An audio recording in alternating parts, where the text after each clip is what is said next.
आपने PDP chief Mehbooba Mufti का बयान आपने सुना होगा, जिसमें वो कह रहे हैं कि बांग्लादेश और हिंदुस्तान में कोई फर्क नहीं है। वहां पर हमारे हिंदू भाइयों के खिलाफ वहां पर अत्याचार चल रहा है और यहां पर मुसलमानों के खिलाफ वो कह रहे हैं कोई फर्क नहीं है।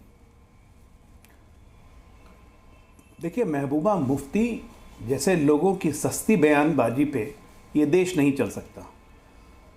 अगर बांग्लादेश और हिंदुस्तान में कोई फ़र्क नहीं है तो जिस तरह से हिंदुओं को वहाँ काटा जा रहा है बांग्लादेश में, अभी तक पिछले जून जब से ये बांग्लादेश में घटनाएं शुरू हुई हैं, अनाधिकारिक तौर पे 1000 से ऊपर हिंदुओं को काटा जा चुका है वहाँ पे।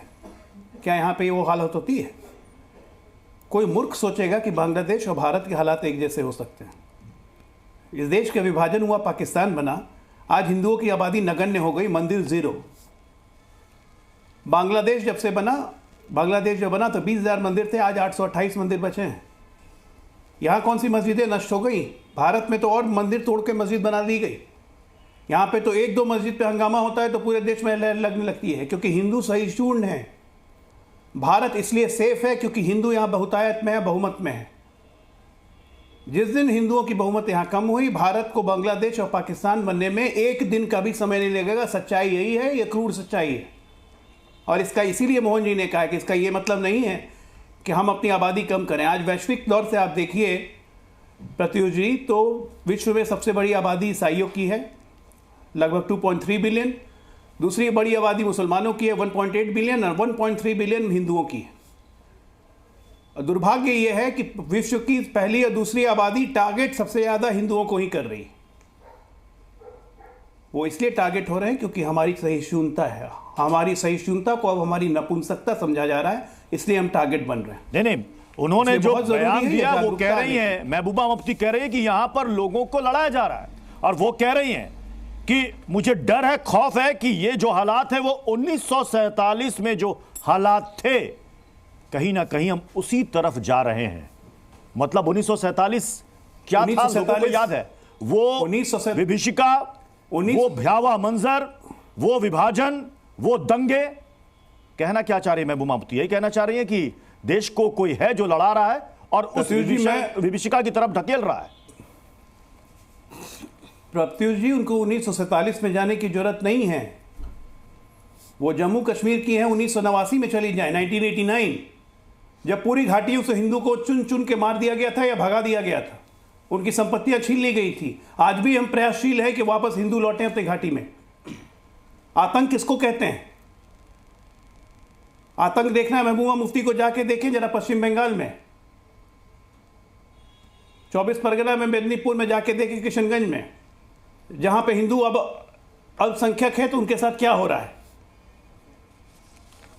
ये झूठ के फसल की खेती अब नहीं चलेगी। ये आज का जमाना अलग जमाना है। हर चीज टीवी मीडिया पे आया था, सोशल मीडिया पे उपलब्ध है, एक एक को पता है हकीकत क्या है। ठीक है, मैं दानिश कुरैशी आपके पास आ रहा हूं। अपने आप को कहते हैं, वो अल्पसंख्यक है ही नहीं। दानिश कुरैशी जी, ये बताइए कि क्या हिंदुस्तान के हालात बांग्लादेश जैसे हैं? देखिए, सबसे पहले तो मैं एक बात कहूंगा कि भारतीय जनता पार्टी के प्रवक्ता जो हैं उनको 1980, 89 सब याद है, लेकिन फिर उसके बावजूद भी उनको ये याद नहीं है कि इसी महबूबा मुफ्ती के साथ में आपने अलायंस भी बनाया था, तब आपको याद नहीं आया था क्या? तो ये जो दोहरे मापदंड है ना भारतीय जनता पार्टी और आरएसएस के और उसकी भगिनी संस्थाओं के, ये आज उजागर हो रहे हैं। प्रत्युष, ये आपके सामने है, पूछ लीजिए इनसे। क्या मतलब वो भूल गए थे, याददाश्त चली गई थी भाजपा की, तो आप क्यों अलायंस में चले गए थे? और आप वो हमेशा से ही मुखालिफत करती रहती हैं। ये सारी बातें जानने के बावजूद भी आप तो वहां इलू इलू कर रहे थे, सत्ता बना रहे थे, सत्ता में सारा वो कर रहे थे। सरकार गिराई भी हम ही ने थी भाई साहब, याददाश्त अपनी तेज कीजिए। हाँ जी, क्या कह रहे हैं? सरकार हम ही ने गिरा दी थी, वो याददाश्त अपनी तेज कीजिए। बनाई क्यों थी, मुझे ये बताइए ना, जब इतनी नफरत थी और इतना जहर वो बोया है उन्होंने, और इतने वो आरोप। क्योंकि लोकतांत्रिक व्यवस्था में हमारा विश्वास है। लोकतांत्रिक व्यवस्था में हमारा विश्वास अब नहीं है, शरिया में हमारा विश्वास नहीं है, इसलिए सरकार बनाई थी। जब सत्ता में आपका विश्वास शरिया कानून में है, हमारा नहीं है, हमारा लोकतांत्रिक कानून में है। हमारे और आप में बुनियादी फर्क ये है, तब वो लोकतांत्रिक थी, अब शरिया कानून वाली हो गई। जब तक वो लोकतांत्रिक व्यवस्था में रहना चाहती थी, हम साथ में थे। लोकतांत्रिक व्यवस्था में नहीं थी, हमने सरकार की याद दी, यही फर्क है। ये जो बातें हैं ना, कहां से लाते हैं, यही सच्चाई है साहब। अच्छा सुन तो लीजिए, अब सच्चाई है, इस लोकतांत्रिक व्यवस्था की सच्चाई है, कितना बोल रहे हैं आप। आपका प्रॉब्लम ये है कि आप अगर ये इस्लामिक देश होता या शरिया कानून से चलने वाला देश होता तो क्या मैं बोल पाता, मुझे बोलने देते? तो मैं तो आपसे वही तो कह रहा हूं कि अभी तो ये कह रहे हैं कि ये लोकतांत्रिक देश है, शुक्र मनाइए। पूरे विश्व में सबसे खुशहाल मुसलमान भारत नहीं है। अरे सुनिए मेरी बात, यहाँ जो खुशहाली है वो मुसलमानों के लिए, बदौलत नहीं है, इसलिए आग मत लगाइए। खुशहाली है, सुनिए, ये जो खुशहाली है बरसों से इस मुल्क की जो कौमी एकता है, कौमी यकजहती है, उसकी बदौलत है। इस देश का भट्टा बिठाने का काम तो भारतीय जनता पार्टी कर रही है। कौमी एकता हिंदुओं की वजह से, नहीं, कौमी एकता हिंदुओं की वजह से। सुनिए मेरी बात, सुनिए, आजादी से पहले हिंदू राजा भी रहे, मुसलमान राजा भी रहे, कभी कोई नहीं लड़ा। भारतीय जनता पार्टी जब से सत्ता में आई है तब से 1950 से वो कभी राम मंदिर, कभी बाबरी मस्जिद, कभी कुछ करती आई है। मैं आ रहा हूं अजहरी साहब आपके पास। अजहरी साहब, मंदिर, अजहरी साहब मस्जिद बनाते चले गए, एक राम मंदिर ले लिया तो छाती पे सांप लौट रहा है। मैं तारिक लारी साहब के पास भी जाऊंगा, मुस्कुरा रहे, बहुत हंस रहे हैं, लेकिन उससे पहले मैं अजहरी साहब आपका कमेंट चाहूंगा। बांग्लादेश में कुछ वीडियोस वायरल हो रहे हैं, हिंदुओं को मारो, इस्कॉन के एक शख्स को पकड़ो, उनको मारो, काटो, ये नारे तो हमने देख लिया। अब वहां पर कुछ वीडियोस वायरल किए जा रहे हैं जिसमें कहा जा रहा है बिस्मिल्लाह बोलो, फिर गर्दन काट दो, अल्लाह अकबर कहो, मुसलमान तैयार हो जाओ, मतलब सारे हिंदुओं को मार दो। उस बांग्लादेश की तुलना हम हिंदुस्तान से कर रहे हैं। किसको धमकी मिल रही है? धमकी उल्टा जो याचिका डाल रहे हैं उनको मिल रही है। विष्णु गुप्ता जी हमारे साथ हैं, कहा गया बहुत बड़ी गलती कर दी आपने याचिका डाल के, सिर कलम कर देंगे। अजहरी साहब, आपसे सुने, जब से भारत में शेख हसीना आई है, भारत की पूर्व प्रधानमंत्री, तब से लेकर के इस तरह की बातें लगातार चलती आ रही, लगातार।